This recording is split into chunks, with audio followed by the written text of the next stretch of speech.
Olá, eu sou Marina Panho e essa é mais uma edição do Conversas com o Meio. Aliás, esse é meu primeiro Conversas e o tema de hoje é um tema que eu gosto bastante de discutir, de falar e de compartilhar com vocês, que é a Covid-19. Será que a pandemia pode voltar? Aliás, antes dessa pergunta, eu tenho uma outra pergunta. A pandemia acabou mesmo? Vocês devem se lembrar que em meados de dezembro do ano passado, janeiro deste ano, quase todo mundo pegou Covid-19. O motivo foi a variante Ômicron, uma mutação do vírus super transmissível, altamente contagiosa, que acabou se alastrando pelo Brasil, principalmente após as festas de fim de ano, quando finalmente todo mundo pôde se encontrar, se abraçar, graças à vacinação. Pois bem, depois deste pico altíssimo no número de casos, aparentemente a gente teve um respiro nas nossas vidas. Estados e municípios começaram a adotar algumas medidas de flexibilização em relação ao que foi imposto lá no início da pandemia, como a não obrigatoriedade mais do uso de máscaras, por exemplo, em locais fechados. Muita gente que trabalhava em casa também voltou para o presencial. E não sei vocês, mas eu consegui me relembrar um pouco de como era a vida antes da pandemia, antes desses poucos, mas intermináveis anos de pandemia. Só que nos últimos dias, os dados mostram um novo aumento no número de casos de coronavírus no Brasil. E, além disso, uma queda na procura por testagem.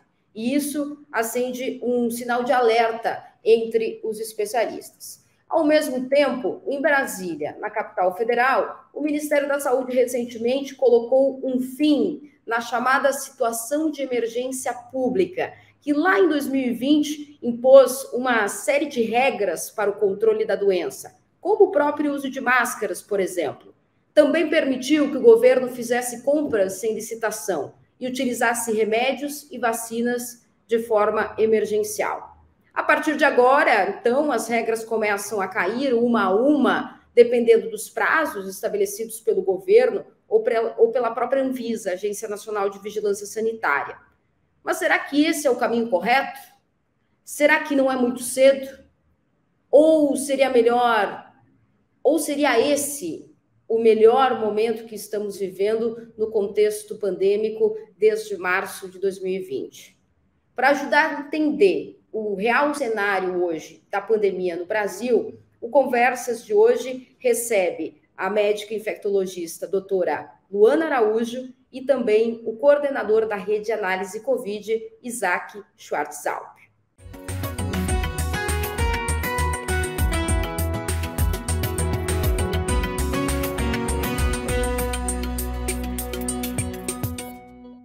Bom, gente, primeiramente queria agradecer a presença de vocês, doutora Luana, Isaac, essa disponibilidade em atender a gente aqui.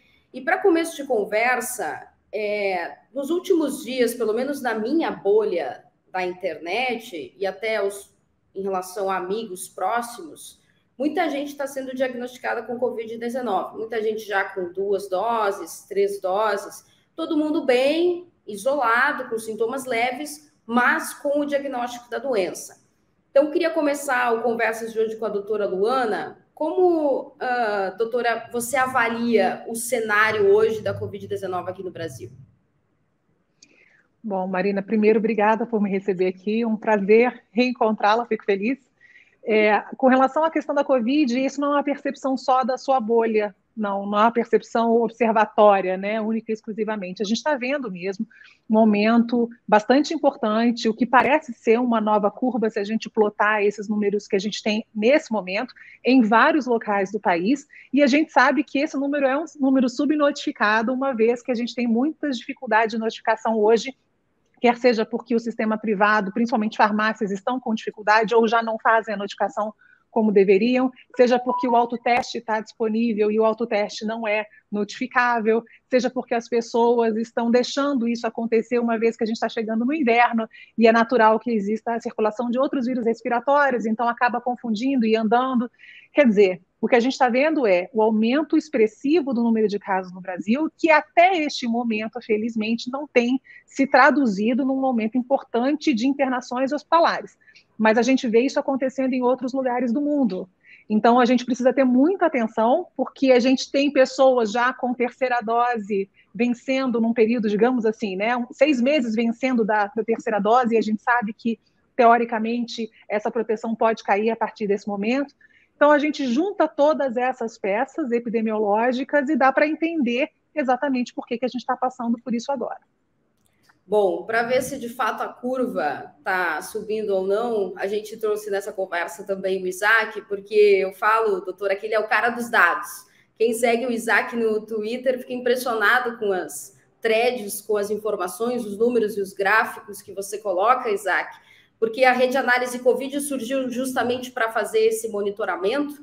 E então eu já queria te perguntar se de fato, pela análise que vocês fazem, a gente está vendo a curva de novo subir em relação aos casos de Covid aqui no Brasil. É isso mesmo. Primeiro, obrigado, Marina. Oi, Luana, né? Queria agradecer a presença e agradecer o convite. E assim, o que a Luana falou é perfeito, é exatamente isso. E até tem um fato, né? Quando chega na nossa bolha, significa que o negócio já estourou há muito tempo. A gente já conseguia ver a gente chama de reversão de tendência, né? A gente estava em queda, essa queda começa a desacelerar, ela estabiliza e depois ela aumenta. Isso começou no final de março, começo de abril. A gente começou a ver que aquela queda que a gente vinha tendo desde o final da onda da Ômicron começou a desacelerar a velocidade e a gente começa a ver uma estabilização, e aí demorou até mais para aparecer, justamente pelo fato da gente ter uma população, uma cobertura vacinal maior. Então, o que acontecia antes? A gente via a curva de casos aumentar e logo em seguida começava hospitalizações, começava a doença grave, porque a gente não tinha proteção nenhuma, além, né, das máscaras e distanciamento. Agora, a gente fez uma troca, a gente flexibilizou máscaras e distanciamento e está protegido pela vacina. Então, a gente vê um aumento da transmissão, essa curva está fazendo essa reversão desde abril, e agora a gente está vendo até que nem, por exemplo, aqui no sul, sudeste, aqui onde eu estou, aqui em Caxias do Sul, a gente está vendo até um leve aumento em hospitalizações de leitos clínicos, enfermaria, hospitalizações mais leves, aquela que a pessoa não está grave a ponto de ir para uma UTI, mas precisa. A gente já está vendo esse leve aumento. E o que isso quer dizer? É aquilo também que a Luana falou. A gente está super subnotificado, né? A gente teria que ter visto esse aumento antes e numa quantidade maior. O que mostra isso também é o indicador da positividade. A gente vê o total de testes executados e o total de testes positivos dentro deles, a gente vê que esse número vem aumentando.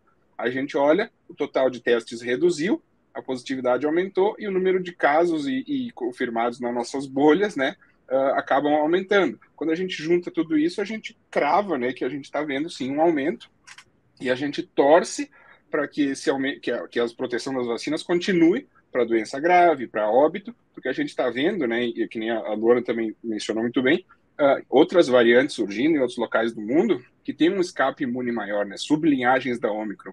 Então, se a gente começar a detectar isso aqui, e a gente já está num movimento de aumento, já está arrumando para o inverno, já está arrumando para essa época onde é mais fácil, né, a contaminação por causa do nosso próprio comportamento, é uma situação onde a vigilância epidemiológica, na minha visão, deveria aumentar. A gente deveria aumentar, sabe, deixá-la mais robusta.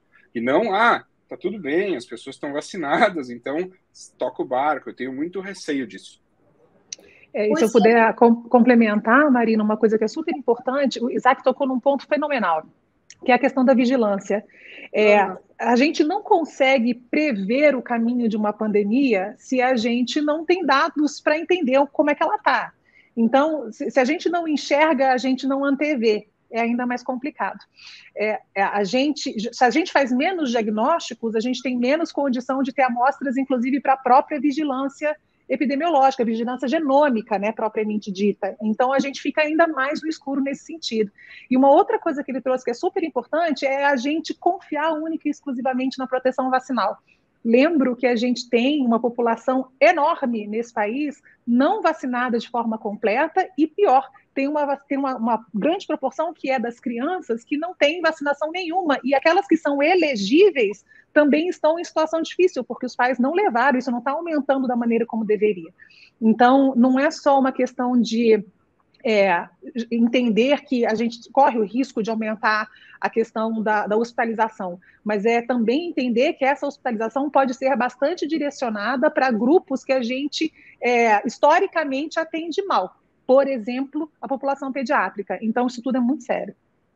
Essa questão da vigilância genômica é muito importante, porque é ela que diz, por exemplo, que tipo de vírus que está circulando, que tipo, entre aspas, que tipo de Covid-19 a gente está tendo e que está causando esse aumento de casos. E até eu queria perguntar para a doutora, porque a gente teve o pico da Ômicron em janeiro, e aí todo mundo sabia que era a Ômicron, até porque ela dá alguns sintomas um pouco diferentes da Covid original e normal ou das outras variantes. E aí surgiu várias sublinhagens, que é a variante da variante. Tem como a gente saber que tipo de vírus que está circulando agora, qual é o mais predominante e o que ele pode, que tipo de sintoma ele pode nos dar se a pessoa for infectada? A gente faça essa identificação, porque se a vigilância genômica no Brasil não funciona, né? Também fica difícil. Então, não é nem que ela não funcione, eu acho que ela é mal utilizada e mal subsidiada. Uhum. É isso, assim, a gente investe pouco numa rede que poderia funcionar muito melhor do que funciona nesse momento. Clinicamente, a gente não tem como distinguir as subvariantes da Ômicron, da própria Ômicron e nem de outras anteriores, porque, na verdade, teoricamente, a gente via uma predileção de manifestação clínica das variantes anteriores de determinada forma. O que aconteceu da Ômicron para frente, principalmente aqui no Brasil, não é que ela mudou de padrão, é que a nossa população está vacinada. Então, ela responde diferente em quem tem alguma proteção. Naqueles não protegidos, você é capaz de ver quadros muito semelhantes àqueles que a gente via no começo da Covid, com uma infecção respiratória baixa, mais prevalente, com quadros mais graves. Então, não é que a Ômicron, como a gente já ouviu, assim, de uma forma extremamente ignorante, é um presente, é a variante de Deus, isso é uma coisa absurda, sem tamanho. Então, não é sobre o vírus, é sobre a proteção vacinal.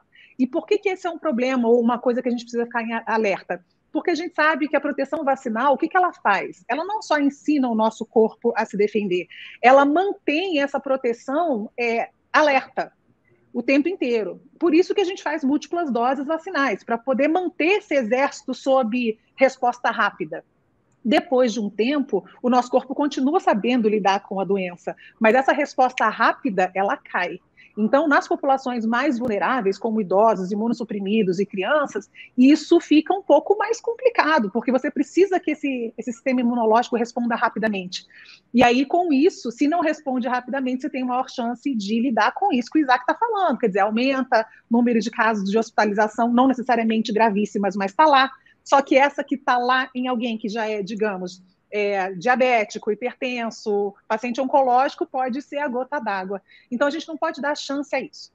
Isso tudo para dizer que, clinicamente, a gente não consegue dizer o que está acontecendo. Então, para quem está em casa assistindo, fala assim, agora eu já sei que essa é uma subvariante, o que eu estou sentindo é da subvariante BA2.2. Não, isso a gente não consegue fazer. Mas o que é importante? As nossas medidas de proteção até esse momento conseguem lidar com todas essas variantes e subvariantes que estão aparecendo. Alguns pesquisadores de fora, inclusive, pensam que da Ômicron para frente, por conta dessa característica de maior transmissibilidade que o Isaac falou, né, quer dizer, de fuga de sistema de proteção e tudo mais, que talvez elas quase que fizessem uma versão 2.0 da Covid, sabe? Dali para frente. Mas em termos clínicos, a gente não tem como discernir, e 2, ela pode ainda ser muito grave para aqueles não protegidos. Chama atenção porque das outras vezes que a gente presenciou no Brasil um aumento no número de casos, aconteceu isso também em outras partes do mundo.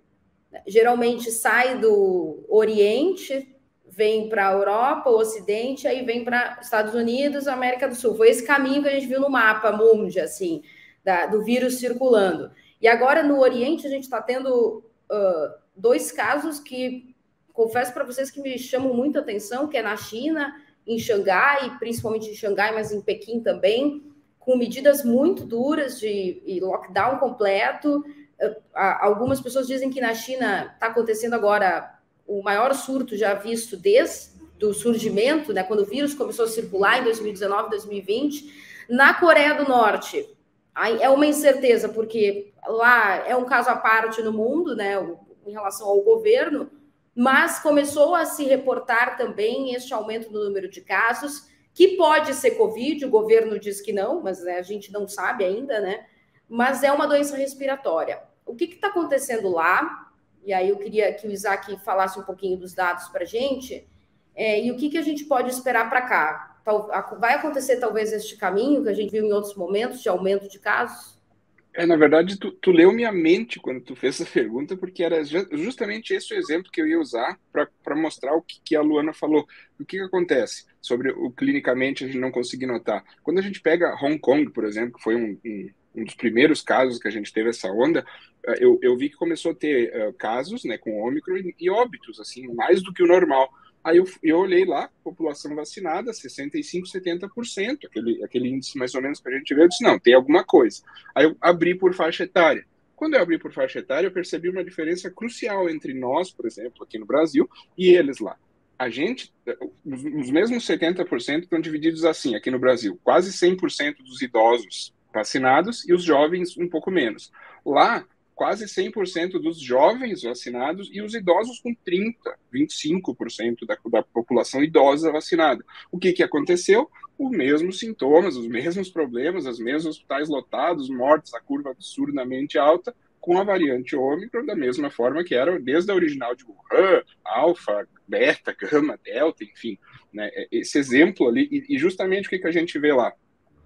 Eu até faço essas comparações para a gente entender, porque como a gente está falando de curvas exponenciais e de números muito altos, a gente se confunde, né, naquela mar de números, e aí quando a gente pega a China, por exemplo, claro, sempre supondo que os dados todos, né, usando os dados que estão nos bancos de dados públicos e seguindo, né, o que eles estão mostrando e tal, eles Sim. até fazem sentido em relação aos outros países. Quando a gente pega a China, a gente vê que assim, eles fizeram um lockdown, agora esse de Shanghai, principalmente aqui, começou ali 26, 27 de março. Eles estavam com 6 a 7 mil casos diários. Isso já é uma coisa bem diferente daqueles lockdowns iniciais, quando eles faziam com 2, 3, 5 casos diários, eles já trancavam. Eles tentaram, sei lá, a vacina, eu suponho, né, a população está mais vacinada, vamos tentar não ser tão duro, começou a crescer de forma exponencial, os idosos também não estão tão vacinados lá, e a gente começou a ver aquela exponencial. Mesmo assim, essa exponencial ela chegou no pico de crescimento no dia 11 de abril, né, com lockdown desde o dia 27 de março, 11 de abril ela chegou no pico de crescimento e começou a velocidade de crescimento começou a cair. O que quer dizer isso? Que provavelmente chegou no pico de infecção. Isso 11 de abril para casos confirmados. Quando a gente chegou em 30 de abril, óbitos seguiu a mesma coisa. Ou seja, mais ou menos aquela mesma diferença que a gente vê entre os casos e óbitos, né? O tempo entre um e outro. E aí, quando a gente olha o pico de casos, claro que a gente sabe que não está no país todo, né? Porque a China tem 1 bilhão e 400 milhões de habitantes, mas eles chegaram num pico de 50 mil casos diários, com uma positividade de 0,2%. Então, imagina a quantidade de testes para ter uma positividade tão baixinha. Aí, um outro exemplo. O Brasil testa muito pouco a positividade, chega a 40%, 50%, não dá nem para comparar. Mas quando a gente compara, sei lá, com os Estados Unidos, que eu acho um exemplo interessante, porque eles pelo menos têm uma estrutura de testagem melhor, a gente vê uma positividade de 7% a 8%, ou seja, bem maior que 0,2%, né? E a gente percebe picos agora, nesse instante aqui, de 150, 200 mil casos para 300 milhões de habitantes totais. Então a gente percebe, é o pior surto da China? É o pior surto da China, se comparar com antes, porque deu 3.600 óbitos a pandemia inteira, né? Só que eles fizeram um lockdown tardio, né? Estão tendo que manter esse lockdown por muito mais tempo do que provavelmente eles desejariam por terem começado tardiamente. E aí a gente está vendo a mesma coisa, ou seja, tem uma analogia que eu costumo usar, que eu falo que é um cabo de guerra, que a gente está assim, a gente estava antes, né, com máscaras, distanciamento e tudo aquilo lá, e não tinha, era a única proteção que a gente tinha, era proteções, barreiras físicas mesmo, né, ficar longe uns dos outros. Aí chegou a vacina para nos ajudar, e a vacina pegou naquele cabo de guerra, assim que ela pegou, a gente largou e disse, boa sorte aí, vacina, agora é contigo. E começou a parar com as outras medidas. Então a gente está fazendo essa troca E eu percebo que essas diferenças, né, para finalizar e responder a tua pergunta, elas mostram que o comportamento da população ainda influi demais na curva da Covid, e como a gente estava com um comportamento da população muito similar, a gente via, passava no Oriente, você ia para a Europa, vinha para o Brasil. Como a gente agora está tendo outros fatores, coberturas vacinais diferentes, tipos de vacinas diferentes, intervalos diferentes, alguns locais com lockdown, alguns locais flexibilizando tudo, a gente está vendo uma leve mudança nisso, não é mais uma garantia de que começa no Oriente, passa pela Europa, vem para o Brasil. Agora a gente está vendo várias, ainda é uma pandemia, porque está no PAN, né, está todo, mas a gente está vendo várias epidemias diferentes agora, que, de novo, né, completa o ciclo do que a gente falou, necessidade de vigilância aumenta, principalmente para todos esses locais. Vê-se que vai depender muito de cada localidade, né, doutora? Do comportamento Super. das pessoas e dos governos também, né? Então, essa eu acho que é uma coisa assim, fundamental da gente compreender, que é assim desde o começo e permanecerá assim até o final dos tempos, não é nem o final da pandemia. Doenças infecciosas, elas respondem ao comportamento populacional, seja ele de entender o que está acontecendo, ou de usar as ferramentas disponíveis, ou de compreender como que essas ferramentas são úteis, tangíveis no dia a dia. E o papel dos governos não é impor o que acontece, né? Pelo menos nas democracias. O papel do governo é informar essa população e fornecer essas ferramentas de maneira a ajudar as pessoas a gerenciarem o seu risco. O que acontece na China, que o Isaac estava falando brilhantemente, é que, além de tudo isso que ele comentou, a estratégia vacinal deles é baseada na Coronavac. Coronavac, né, e nas suas similares, são vacinas de tecnologia de vírus inativado, que funciona super bem para grande parte da população, mas para os idosos e imunossuprimidos ela não é a melhor escolha, porque do estímulo dela não deriva uma resposta tão forte, principalmente nessas populações que precisam de um pouco mais de gana, digamos assim, para movimentar esse sistema imunológico. Então, se você já tem uma proporção menor de idosos, isso que ele falou não é só, né, em Hong Kong, né, Isaac? A gente olha para os números da China, a gente vê na China como um todo que os idosos têm uma proporção menor do que em outros lugares, como aqui, por exemplo, de vacinação, né? E, além disso, é com uma vacina que não é a ideal para essa população. Então, a gente vê isso acontecendo por lá. Aqui é um pouco diferente, embora a gente tenha locais no Brasil que apostaram todas as fichas o tempo inteiro na Coronavac, o que pode levar a disparidades regionais também nessa resposta.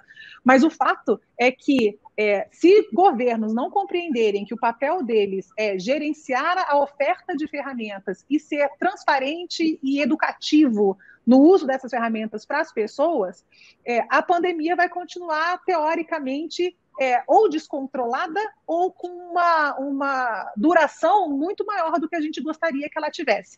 Porque enquanto as pessoas não mudarem seus comportamentos, a gente continua dando colher de chá para o vírus, né?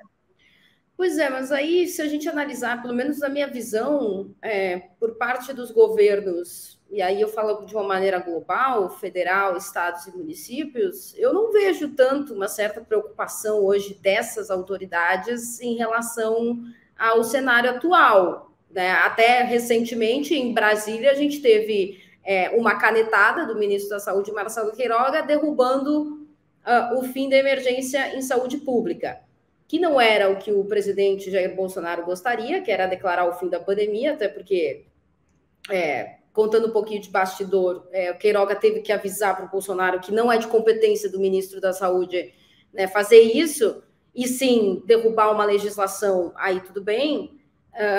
Isso, por um lado, é bom, porque aí mostra que talvez a gente esteja num período que, de fato, aquelas legislações que foram previstas lá no início não se cabem mais, mas, por outro, dá um clima de oba-oba, né, gente? Acabou tudo, as pessoas até podem se confundir fim da emergência ao fim da Covid, o vírus não está mais circulando. Não sei qual é a visão de vocês em relação a isso, mas eu vejo um clima meio oba-oba. Essa é a Marina, expressão que eu consigo ter no momento. Eu vou começar, porque eu tenho certeza que o Isaac tem muita coisa para falar de dados sobre isso, mas eu vou falar rapidamente sobre duas coisas importantes, né? A gente acabou de dizer, pandemia não responde a outra coisa que não comportamento popular. Então, canetada não resolve nem aqui, nem em qualquer campo, muito menos uma canetada de competência duvidosa. tá certo? Isso não funciona.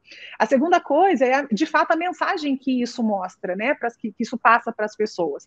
A gente está falando tecnicamente aqui sobre a pandemia, mas a gente, até esse momento, não trouxe um fator importantíssimo que nada de técnico tem, que é o fato de ser um ano eleitoral. Então, num ano eleitoral, né, a gente tem, infelizmente, a tendência na nossa democracia de utilizar dados ou de maquiar dados ou de esconder dados da forma como convém a quem tem condição de fazer isso, o que é trágico sempre para a população, né? É assim que funciona. Então, essa mensagem de que uma emergência não é mais necessária, ela é completamente fraudulenta. E aí eu vou explicar rapidamente por quê. Primeiro, porque a gente pode e tem todo o dever, não é o direito, é o dever de sempre monitorar, né, e avaliar a necessidade dessas implementações emergenciais. Então, não tinha nenhum problema de você manter a emergência em saúde pública de importância nacional, porque ela está ligada a uma importância internacional que ainda não caiu. O que você podia fazer era rever, deixa eu ver todas essas medidas que foram implementadas, o que funcionou, o que ainda vale, o que a gente consegue manter com algum estofo, porque na eventualidade da gente retornar a um problema mais grave, a gente não parte do zero. A gente parte já de uma base constituída de ganhos desse período de 2 anos. Então, quando a gente fala, não precisa mais, e anuncia isso na noite de Páscoa, em rede nacional, é como se você dissesse para as pessoas, olha, não se preocupa mais com essa história, porque isso não é mais um problema para a gente. Ou, isso até pode ser um problema, mas a gente tem toda a resiliência para lidar com isso. Nenhuma das duas coisas é verdade no nosso caso. Então, eu só queria trazer essa coisa rápida e deixar para o Isaac mostrar todo o impacto que isso tem nos dados que a gente coleta até agora. É perfeita a fala. Tua fala, Luana, é porque o que acontece? O exemplo do ano eleitoral é bem importante, porque isso remete à segunda onda que a gente teve no Brasil, que foi ali final de 2020, começo de 2021. A gente teve ali uma queda que até era muito bem-vinda, porque a gente não tinha proteção nenhuma, a não ser as barreiras que a gente estava, né, tendo de máscara, distanciamento. A gente começou a ter uma queda ali em julho, agosto, setembro, que até batia mais ou menos com a queda sazonal de síndrome respiratória aguda grave que a gente tem. Umas pessoas começaram até a cogitar, olha, quem sabe foi isso que deu, acabou, né, esgotou os suscetíveis, e daí eu dizia, nossa, com essa transmissibilidade é estranho. E nós começamos a acompanhar a taxa de crescimento e a mesma coisa, começou uma desaceleração da queda em setembro de 2020. E aí, essa desaceleração virou estabilização durante o mês de outubro, e bem na época eleitoral ali, né, eleições para os municípios, para os prefeitos e tal, e campanhas e tudo tranquilo. Aí entrou perto de Natal, Ano Novo, e daí começou a ter o aumento ali no final de outubro, começo de novembro, já aparecia aumento. Isso o Brasil todo. E aí eu comecei a dizer, nossa, tem alguma coisa estranha, né? E, inclusive, por que eu fui fazer isso, né? Porque o que eu faço é justamente isso, eu tento usar o storytelling com dados para tentar melhorar a tomada de decisão, porque normalmente quem está na ponta da tomada de decisão não entende a parte técnica. Por exemplo, uma pessoa que vai no site da prefeitura e clica lá para saber se ela pode mandar o filho para a escola ou não, ela vai ver um monte de gráficos e talvez ela não consiga daquilo ter a resposta imediata, então tem que ter essa tradução. Eu comecei a fazer isso e, nossa, o que aconteceu? Não, tu tá ficando maluco, não tem segunda onda coisa nenhuma, não tem aumento coisa nenhuma. E aparecia o aumento, claro. E eu até falei, olha, se nós continuarmos nessa mesma taxa de crescimento, quando nós chegarmos lá por fevereiro, março, a gente vai ter 3 mil e poucos óbitos por dia. É uma matemática, é só aplicar. E aconteceu, daí começou na região norte, aí teve tudo aquilo que a gente viu em Manaus, aí depois aconteceu tudo que a gente viu, né, em fevereiro, março. E eu até brinco, é que nem quando a mãe tem o filho assim, o filho tá lá andando no muro, assim, sem segurar, e a mãe diz assim, tu vai cair. E aí ele vai lá e cai. Não é que a mãe foi premonitória, né? Ela foi assim. É meio óbvio que isso ia acontecer porque nada estava sendo feito. Então a gente viu mais ou menos a mesma coisa aqui. Então agora, esse ano aqui. Nessa época, sem vacina ainda, né? Isso, totalmente sem vacina. E imagina hoje que a gente tem uma proteção, que ela realmente funciona muito bem, e a gente vê isso nos números, basta ver a onda da Ômicron em casos e óbitos, né, no Brasil em relação à onda da Gama em casos e óbitos, foi uma coisa absurda, né? A gente teve 1 milhão de casos em março, abril ali, por mês, mais ou menos de 2021, e a gente chegou a ter 3 milhões de casos em janeiro e fevereiro de 2022 por causa da Ômicron. Imagina se a gente tivesse mantido uma letalidade similar, ia ter sido uma coisa, né, nem é bom a gente pensar. Então a gente tem essa proteção, e essa proteção, em vez de ela ser uma coisa boa, que faz a gente ir aos pouquinhos saindo e cuidando, me parece que foi assim, abre a porteira. E tem uma parte que é da semiótica, que é da parte do símbolo, da mensagem, que eu concordo muito com a Luana, que inclusive é as próprias máscaras. A máscara, ela é um símbolo. Se eu entro num local e eu vejo a pessoa, né, com a máscara e tudo, o que eu vejo? Opa, tem alguma coisa acontecendo aqui, eu tenho que botar a minha, né? E quando a gente não tem mais isso, dá aquela sensação de que está tudo ok, a gente não vê mais tanto nos jornais, tem a positividade baixa, a testagem, por exemplo, quando a gente entra no gerenciador de ambiente laboratorial, que é onde tem os testes públicos, né, dos laboratórios públicos do Brasil, a gente vê que abril de 2022 foi o menor mês desde abril de 2020, em quantidade total de testes executados.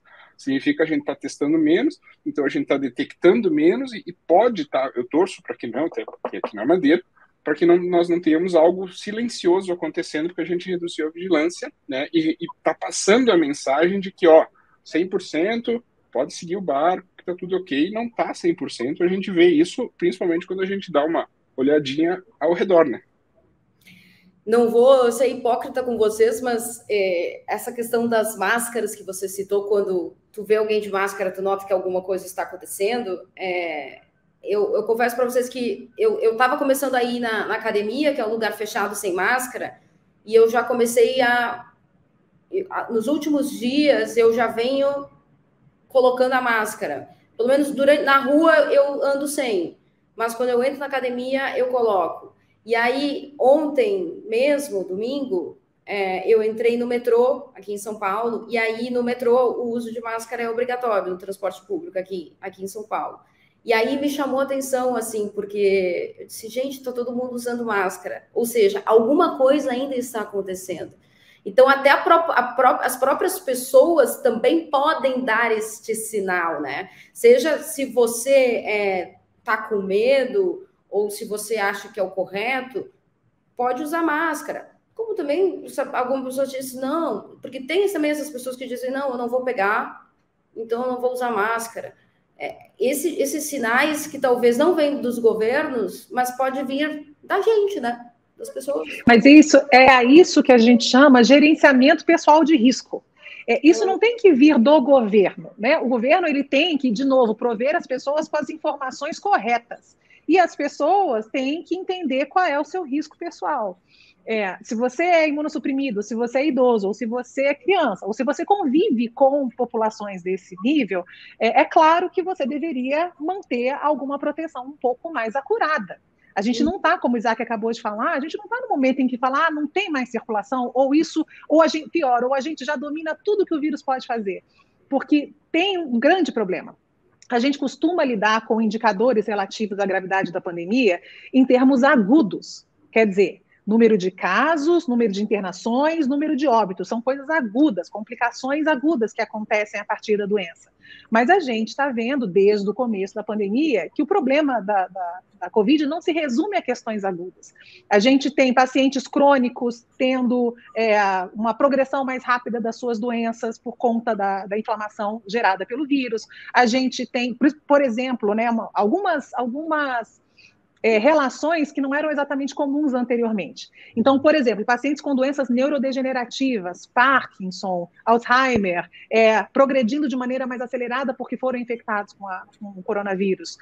Pacientes que não tinham problemas de saúde, por exemplo, crianças que desenvolvem do dia para a noite diabetes mellitus do tipo 2.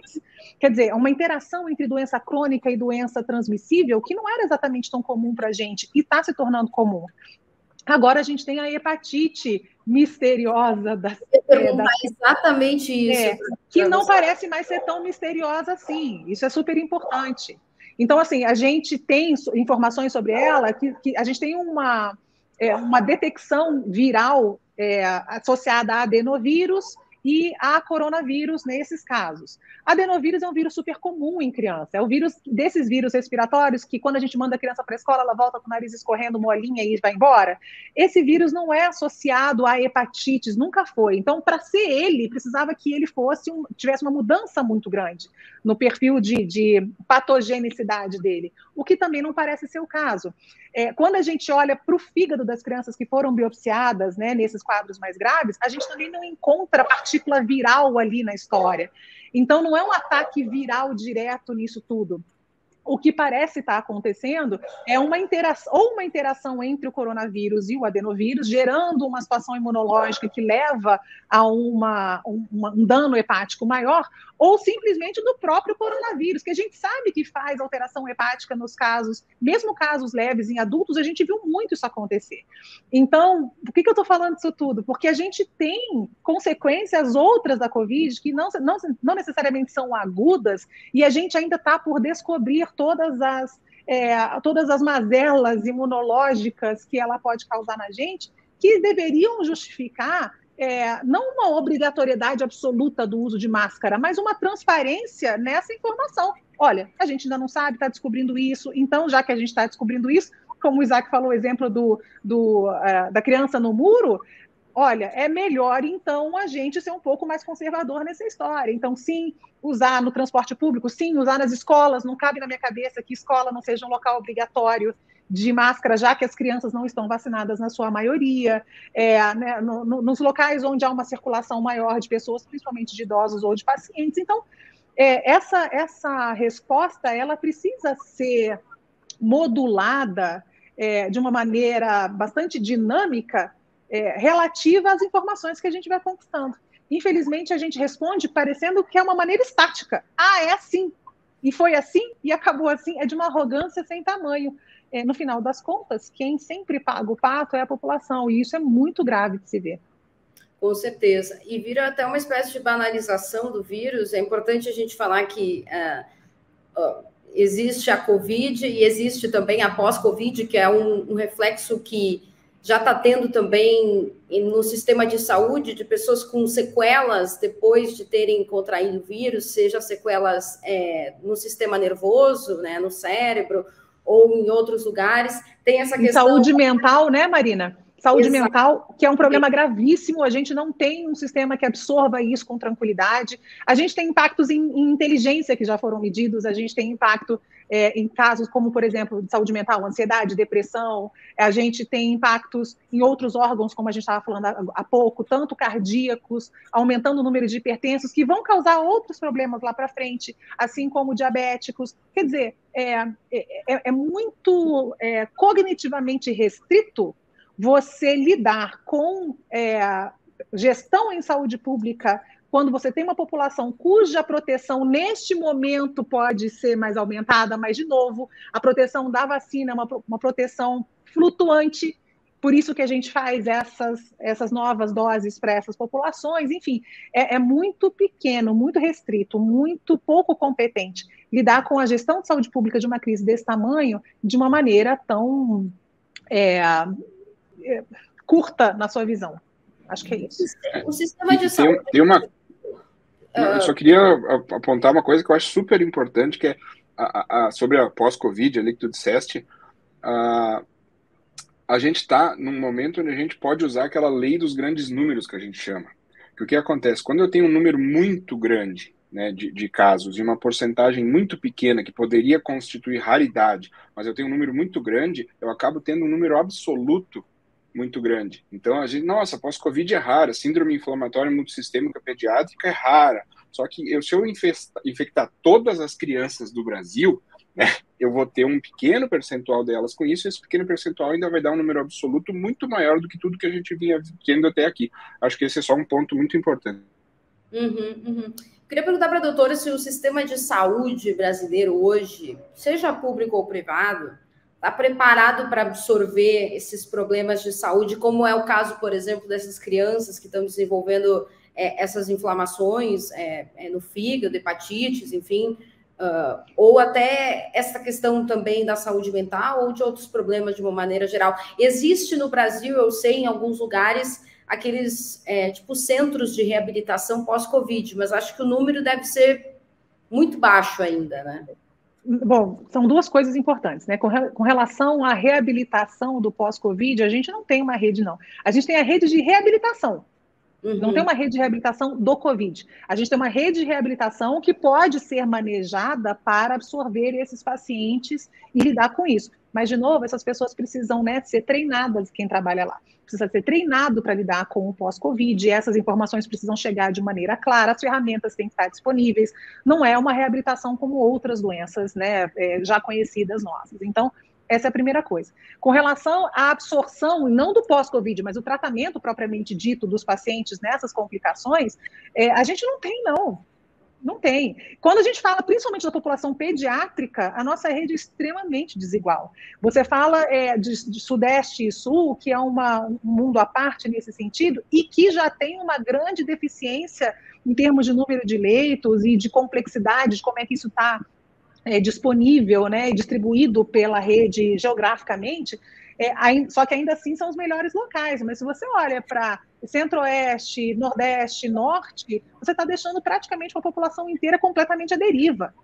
Não tem essa capacidade de resiliência a essas complicações ou esses ataques específicos a determinadas populações. E é por isso que a gente tem que antever. Então, não dá para a gente chegar daqui a pouco e falar assim, olha, a gente agora tem um número enorme de casos, por exemplo, de hepatite, digamos que confirmada relacionada à Covid, e aí só um parênteses nisso, né, eu falei sobre o coronavírus nessa história da hepatite, porque não só tem diagnóstico agudo nesses casos que foram confirmados lá fora, como tem uma questão de exposição dessas crianças ao vírus, né? Na Europa, a gente fala de pelo menos 65% das crianças abaixo de 5 anos que tiveram essa exposição. Nos Estados Unidos, isso chega a 75%. No nosso caso aqui, isso deve ser muito maior. Então, a gente tem uma situação que a gente está vendo de agora e que precisa acelerar tanto o diagnóstico quanto a vacinação, especificamente para proteger essa população, e não esperar chegar a hora que você fala assim, nossa, agora eu preciso fazer leito de UTI pediátrico, ou agora eu preciso expandir a rede de transplante pediátrico. Gente, quando que isso tem facilidade de acontecer? Nunca. Então, de novo, é um grande desperdício de recurso, é um desperdício de vida, que a gente deveria e tem condições de antever e de evitar que aconteça.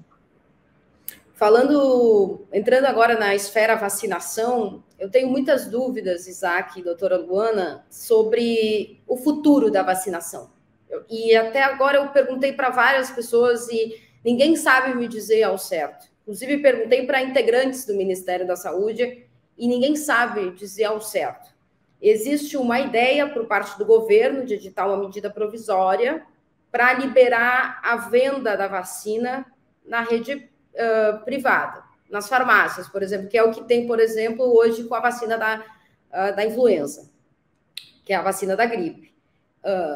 Isso acarretaria, por exemplo, em uma campanha de vacinação específica para a Covid-19, como é o caso, por exemplo, da gripe, que a vacina seria ofertada apenas para determinados grupos, que são os chamados grupos prioritários. Existe esta linha de raciocínio. Porém, hoje a gente tem um cenário em que a população adulta está disponível as 3 doses no esquema vacinal. Nós temos os adolescentes sendo vacinados, os imunossuprimidos também podem tomar a 3ª dose, os imunossuprimidos adultos podem tomar a 4ª dose, alguns idosos já podem tomar a 4ª dose, e vemos as crianças também tomando uma dose, mas ainda um público abaixo de 5 anos que nem vacina tem ainda disponível. A minha dúvida é, se a gente está nesse esquema de ampliação de doses, né, 4ª dose, 3ª dose, 4ª dose, talvez uma 5ª dose, não sei. Qual seria o cenário ideal para uma vacinação no Brasil? E se essa questão de campanhas apenas para os grupos prioritários funcionaria, e aí a venda da vacina para outros grupos, tipo eu, por exemplo, que tenho na casa dos 30 anos, não participo de nenhum grupo prioritário. Quando é que eu vou tomar minha 4ª dose? Eu vou tomar uma 4ª dose esse ano ou vou tomar só o ano que vem? O quanto isso afeta na minha imunidade? Essas questões, para mim, ainda o quebra-cabeça não está fechado. E eu acho que é uma questão muito importante para a vacinação contra a Covid, não é obrigatória no Brasil, mas tem gente que quer tomar vacina. E eu, por exemplo, se tivesse, já faz 4 meses que eu tomei a minha 3ª dose, se tivesse mais uma dose, eu tomaria. Até porque a gente tem essa questão do cabo de força, a gente se apoia muito na vacina para conseguir retomar a vida. Então, assim, tem gente que é contra, mas tem gente que quer. Então, assim, doutora, começando com você, como você acha que seria o mundo ideal hoje da vacinação no futuro? Porque no presente a gente já tem isso, mas no futuro a gente não sabe o que vai acontecer. Bom, primeira coisa, eu acho que a gente está longe dessa ideia de focar em grupos específicos. Conforme o vírus continua evoluindo, e a gente está vendo que ele continua evoluindo, continua progredindo na sua transmissibilidade, e eventualmente, porque nós não deveríamos ter essa arrogância de acreditar que ele invariavelmente vai progredir para uma doença cada vez mais leve. A natureza é uma outra história, o risco maior não, mas a probabilidade maior é de que isso aconteça, mas a gente não pode ignorar que isso pode ter um caminho diferente. E por conta de tudo que já aconteceu, eu acho que a gente está muito longe de ter campanhas específicas para populações vulneráveis, como a gente tem para a influenza, que embora seja um vírus que também mute ano a ano, tem uma taxa de mutação muito menor do que o SARS-CoV-2. Então, essa é a primeira coisa. A segunda coisa é que disponibilidade não muda indicação. E eu acho que essa é uma grande confusão que as pessoas fazem. Então, assim, a gente pode não saber ainda, Marina, se você deveria estar fazendo uma nova dose agora, ou se isso teria lógica para quem é jovem, não imunossuprimido e já tem 4, 5 meses da última dose. Provavelmente não é necessário para você. Mas o fato de estar disponível na rede privada, por exemplo, né, nessa hipótese, faria com que você tivesse interesse em tomar. Isso teria lógica em termos individuais? Provavelmente não. Teria lógica em termos de saúde pública? Também não. Teria lógica em termos de negócio. Sim. Então, a gente tem que saber dividir essa história, sabe? Eu ainda acho que a vacina da Covid ela precisa estar disponível para todas as pessoas de maneira gratuita no sistema público de saúde, ponto. Não chegamos à hora de só deixar isso para grupos específicos ou em momentos específicos do ano, considerando sazonalidade, a gente ainda não chegou nisso. E acho que avançar para isso seria uma medida bastante segregatória e de muito pouco resultado prático em termos tanto individuais quanto de saúde pública para o momento que a gente está vivendo. Então, pode estar disponível? Pode. Faria diferença para as pessoas? Não. Faria diferença para quem vende a vacina. Sim, porque, obviamente, quem produz a vacina são farmacêuticas e são empresas, né? Que, inclusive, venderam a vacina para o governo. Elas venderiam para outras empresas e o comércio iria se ampliar, né? Também tem essa questão comercial em jogo, com certeza, com certeza. Mas aí acaba segregando, porque só quem tem o dinheiro, aquele dinheiro... Como acontece hoje com o teste, que é a coisa mais absurda da face da Terra. E a gente fala sobre teste há muito tempo, no mínimo mais de ano, né? E que é uma coisa muito lógica. Se você não oferece o teste de forma gratuita ou praticamente gratuita para as pessoas, ou pelo menos com um critério muito claro de quem teria acesso a esse teste de maneira gratuita, você segrega. Então, assim, até hoje a gente teve uma dificuldade muito grande. A gente coloca o teste em farmácia, vai aumentar a disponibilidade. Você aumenta a disponibilidade, mas se você faz a pessoa pagar pelo teste, você está segregando. E num momento em que isso não deveria nunca acontecer, mas nesse momento é ainda pior. Infelizmente, eu acho que a gente vai tomando decisões atrás de decisões que não são guiadas exatamente pelo melhor interesse público. E isso, obviamente, cobra o seu preço, né, em algum momento. O que os dados nos dizem, Isaac? 100%, corrobora 100% de toda a fala da Luana, toda a tua fala, porque assim, vamos pegar o próprio Brasil e olhar, se a gente pegar o Open Data SUS hoje, lá, o SIPNI, né, que é os dados da vacina, a gente encontra, por exemplo, Rio Grande do Sul com 80% da população total com pelo menos 2 doses, São Paulo com 84%, a gente vê lá, por exemplo, Amapá com 40%, Roraima com 45%, né? Se tu pegar um mapa e botar umas cores assim, de 80 para cima verde, de 60 a 80 amarelo e de 60% para baixo vermelho, tu vai ver que vai parecer o mapa do PIB do Brasil, sabe? Do PIB por estado.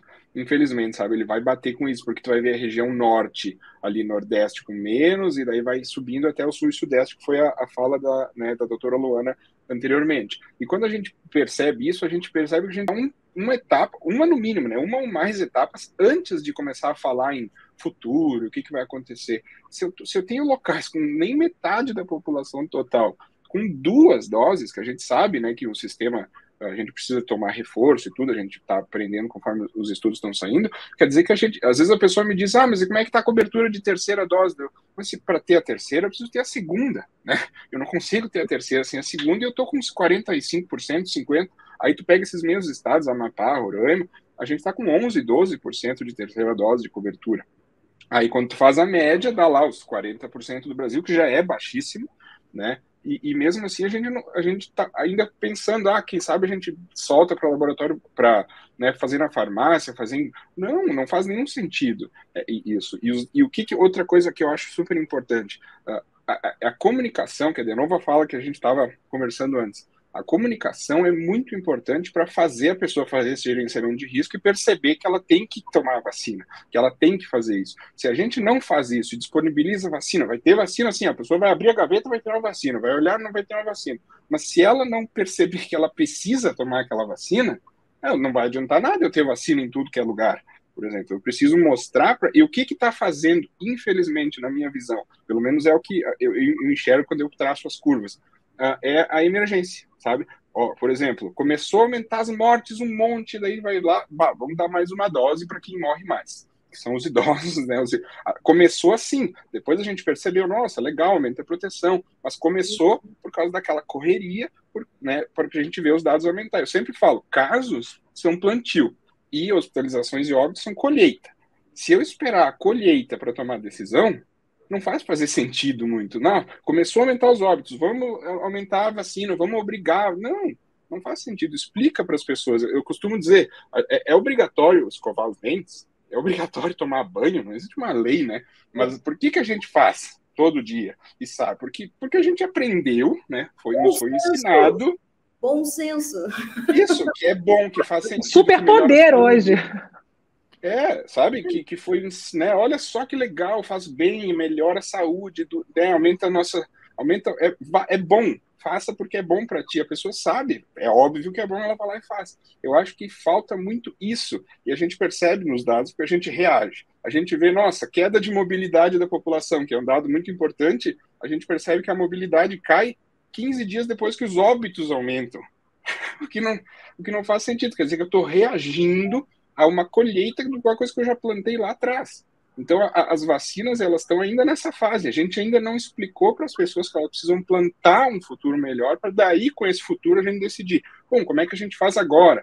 A gente não tem, por exemplo, previsibilidade sazonal da Covid-19 ainda. Sabe? Por isso, se a gente pegar, por exemplo, síndrome respiratória aguda grave e entrar lá no Infogripe da Fiocruz e olhar 2009, 10, 11, 12, 13, 14, 15, a gente vai ver uma onda que faz o quê? Que sobe na mesma época do ano, que tem um pico na mesma época do ano e que tem uma queda na mesma época do ano, né? Todos os anos iguais, tamanhos muito similares. Então a gente tem o quê? Previsibilidade. A gente consegue dizer, né? Nessa época aqui os hospitais dá para dar férias para o pessoal, nessa época aqui a gente tem que botar a equipe mais. Com a Covid-19, desde o advento da Covid, isso aí explodiu, literalmente, implodiu, melhor dizendo. A gente não tem mais essa previsibilidade, né? Ela sobe em épocas totalmente sem sentido, né? A gente ainda não tem isso. Como a gente não tem essa previsibilidade, a gente tem que ficar em alerta, né? Acaba sendo falando a mesma coisa todas as vezes, mas porque a gente ainda não pode tomar essas decisões se a gente ainda não resolveu o nosso futuro, o nosso presente, a nossa previsibilidade do presente, para daí a gente decidir o que fazer no futuro. E esses dados, eles são muito claros, né? Se a gente entrar nos dados de vacinação, a gente vê essa desigualdade no Brasil e no mundo, né? Nós falamos de Brasil, mas o continente africano está com 2% da população com cobertura de 2 doses. É um negócio que não dá nem para imaginar.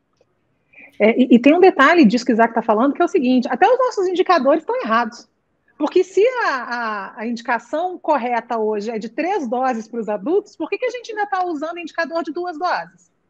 Então, se a gente vai olhar a nossa cobertura vacinal de 3 doses, ela é pífia. Se a gente está olhando para a cobertura vacinal de 2 doses, a gente está olhando para o passado. A gente não está olhando para essa visão dinâmica que a gente está citando aqui. Então, essa ideia, e a gente pega muito paciente assim, tá? Essa ideia de que, não, eu estou vacinado completo sim, doutora. Quantas doses? 2. Mas 2 não é mais 2 não é o esquema completo. Você precisa fazer a mais. Então, assim, a informação que eu queria estressar, do que Isaac falou, que é importantíssima, é essa última, a gente chama em inglês de last mile, né? Esses últimos metros para o paciente. Não adianta mesmo você colocar todas as ferramentas disponíveis ali se você não ensina para ele a tangibilidade disso. E quando a gente fala em prevenção, trazer essa tangibilidade para o paciente é sempre muito difícil. Se você vê que alguém morreu, ou se você quebrou o braço, isso é tangível. Você vai lá, conserta o braço, toma um remédio para dor, é perceptível para a pessoa. Mas se você fala assim, toma a vacina porque isso vai reduzir o número de casos na população de uma maneira geral, isso é muito distante da realidade das pessoas, né? Assim, da compreensão populacional na vida dela, no dia a dia dela. Então, o esforço de comunicação tinha que ser ainda maior, porque não é só entregar a informação sobre a Covid, deveria ser a gente explicar isso para as pessoas de uma maneira coerente, né, dinâmica, transparente, coisa que a gente não viu acontecer em praticamente nenhum lugar. E aqui, ainda pior, a gente viu acontecer o oposto, que é a tentativa deliberada de confundir as pessoas. Então, não dá para esperar coisas diferentes. Embora a biologia não seja uma ciência absolutamente previsível, algumas coisas são, né? E aí a gente consegue predizer essas tendências. Se a pessoa não tem a ferramenta, ou se ela não sabe usar a ferramenta, ou se ela corrobora com o seu comportamento para a disseminação ou para a piora daquele quadro epidemiológico, isso vai acontecer. Não tem condição de 2 mais 2 serem igual a 95. É isso. Isso se a gente nem citar um problema que, para mim, já virou crônico, que é a questão da cobertura vacinal de outras doenças, que a gente vem já no Brasil com esta tendência de queda nos últimos 5, 6 anos, de vacinas, principalmente para o público infantil, sarampo, vacinas que fazem parte do calendário vacinal infantil brasileiro e que já estão tendo uma queda. Então, a Covid-19 também já entra também neste cenário, né, doutor? É a mesma coisa. O que acontece, na verdade, esse não é um cenário só brasileiro, é um cenário mundial. O Brasil sofreu mais do que os outros países, mas é uma tendência mundial. E, de novo, está relacionada a essa tangibilidade. Se você não vê mais caso de sarampo, se sarampo é uma coisa que a sua avó contava que existia, né, para a geração atual, por que razão você vai fazer uma vacina contra sarampo? Né? Se você não tiver muita informação sobre isso, se você não entender que sarampo mata, e ainda é uma das maiores causas de óbito de criança abaixo de 5 anos no mundo, se você não disser para ela, olha, o sarampo pode não te matar enquanto criança, mas pode te levar a um quadro raro, mas, de novo, segundo aquela lei dos grandes números, como o Isaac estava colocando, pode se tornar cada vez mais perceptível em números absolutos, que em 30, 40 anos você tem um quadro chamado... como é que eu traduzo isso em português? Pancefalite esclerosante subaguda, que leva a um declínio cognitivo e de saúde que é irreversível, morre em 6 meses. Quem é que sabe disso? Né? É uma outra razão para você fazer, mas se você não vê esse caso, você não sabe. Então, assim, a gente vai vendo isso para sarampo, a gente está vendo isso para pólio, a gente está vendo isso para difteria, a gente está vendo isso para situações que vão deixando todos nós em vulnerabilidade enorme. E a gente só vai, de novo, né, como o Isaac colocou, infelizmente, ao que parece, reagir a quando o problema estourar. Você fala, nossa, tinha que ter feito isso antes.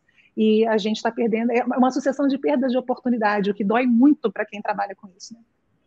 Sem contar que as crianças também, uma parcela ainda não tem vacina, né, aprovada, né, porque são as crianças menores de 5 anos. Então, também tem esse fator de o vírus estar circulando, poderá atingir mais essas faixas etárias. É uma questão muito delicada. Espero que aqui no Brasil a gente tem a Coronavac mais perto, né, de alcançar pelo menos a faixa etária até 3 anos de idade. As negociações estão acontecendo na Anvisa. A Anvisa é muito rigorosa em relação a esse assunto de vacina e com razão.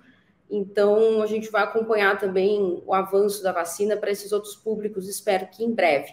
Para a gente fechar, doutora Luana e Isaac, eu comecei o Conversas de hoje com 2 perguntas. E a primeira é se a Covid pode voltar, ou melhor, se a Covid nem acabou ainda. E aí eu queria que vocês me respondessem. A gente já respondeu, na verdade, mas eu queria que vocês respondessem. A Covid não foi embora, pode voltar, não voltou, a pandemia acabou. Que cenário a gente tem hoje? Vou ser breve. A pandemia não acabou, a Covid não foi embora. Isso é um surto psicótico que está sendo infligido às pessoas. Assim, isso é um absurdo. O que acontece é que ela muda de patamar, como toda e qualquer questão dinâmica que evolui. Então, se a gente vai respondendo a ela, ela vai se mostrando em quadros diferentes. Mas ela não foi embora, ela não deixou de ser perigosa, ela não deixou de colocar uma parte importante da população sob risco agudo. A gente não sabe muito sobre o que ela pode causar cronicamente, então ela ainda pode levar a uma questão grave para o futuro da gente, tanto em nível de saúde propriamente dita, quanto nível de produção econômica para o nosso futuro. Quer dizer, tem muita coisa envolvida nisso que faz com que seja extremamente grosseira e pouco inteligente a ideia de abrir mão das ferramentas que a gente tem de prevenção em nome de interesses diferentes do bem público, como a gente comentou antes. Então, a minha resposta é muito, muito clara. Não acabou. Eu duvido que Isaac vai falar outra coisa. Não tem como, né? Para ela voltar, ela precisaria ter sem ido, pressão, né, Isaac? Sem pressão. Sem pressão nenhuma. Com certeza. Não, com certeza, mas não tem como, porque, assim, para ela voltar, ela precisaria ter ido primeiro. Ela não foi, ela continua. É só olhar as curvas, a quantidade de casos, né, que a gente tem. Outro ponto que eu acho super importante, a gente que fala daquela fala da Luana também, que eu achei maravilhosa, sobre a biologia não ser exata, mas algumas coisas acontecem. O que dá essa probabilidade dessa resposta de que a gente pode ter novas ondas? A gente está deixando o vírus rolar solto. É assim, o vírus está tendo liberdade. Se ele precisa chegar num vulnerável, ele não está mais praticamente tendo barreiras a isso. Ele está conseguindo, de pessoa em pessoa, chegar nesse vulnerável. Tem outra consequência dessa liberdade dele.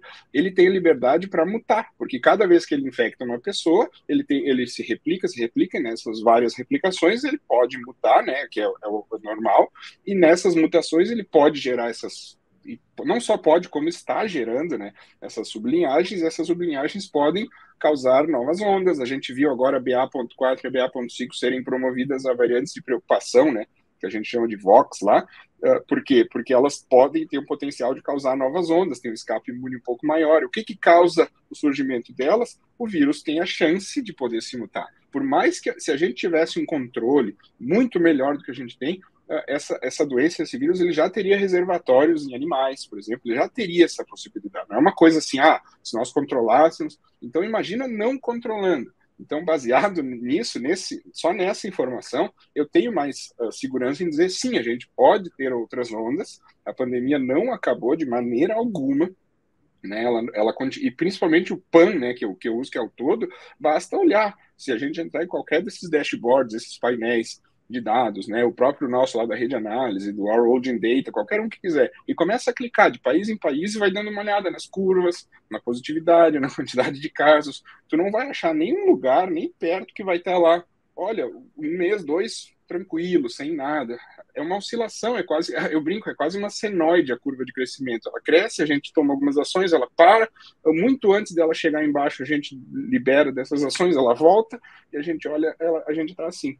Então, se a gente não aprender, né, eu digo todos nós, né, o mundo inteiro, a entender o que a gente precisa fazer para efetivamente usar aquele termo que eu não sou muito fã, que as pessoas falam, temos que conviver com o vírus.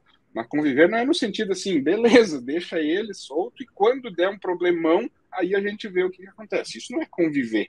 Né? Conviver é entender especificamente o que ele causa, o mal que ele pode fazer e agir antes para evitar. Esse eu acho que é o ponto. Então, respondendo a Luana, não tem como dizer que não acabou a pandemia, né? É impossível. Isaac Schwartzalt, acertei teu sobrenome de novo. Perfeito. Coordenador. Quero ver acertar o meu agora, depois disso. Coordenador da Rede Análise Covid, siga o Isaac nas redes sociais, copiem aqui o sobrenome dele e coloque lá na arroba, porque ele traz sempre conteúdos interessantes lá no Twitter. E doutora Luana Araújo, médica infectologista, sempre maravilhosa, nos esclarecendo todos os detalhes desse vírus que ainda está aqui e Espero que as pessoas tomem consciência de si mesma, como podem se proteger as pessoas ao seu redor, seja vacina, seja usando as outras medidas restritivas. Muito obrigada, viu, pela presença de vocês aqui no Conversas.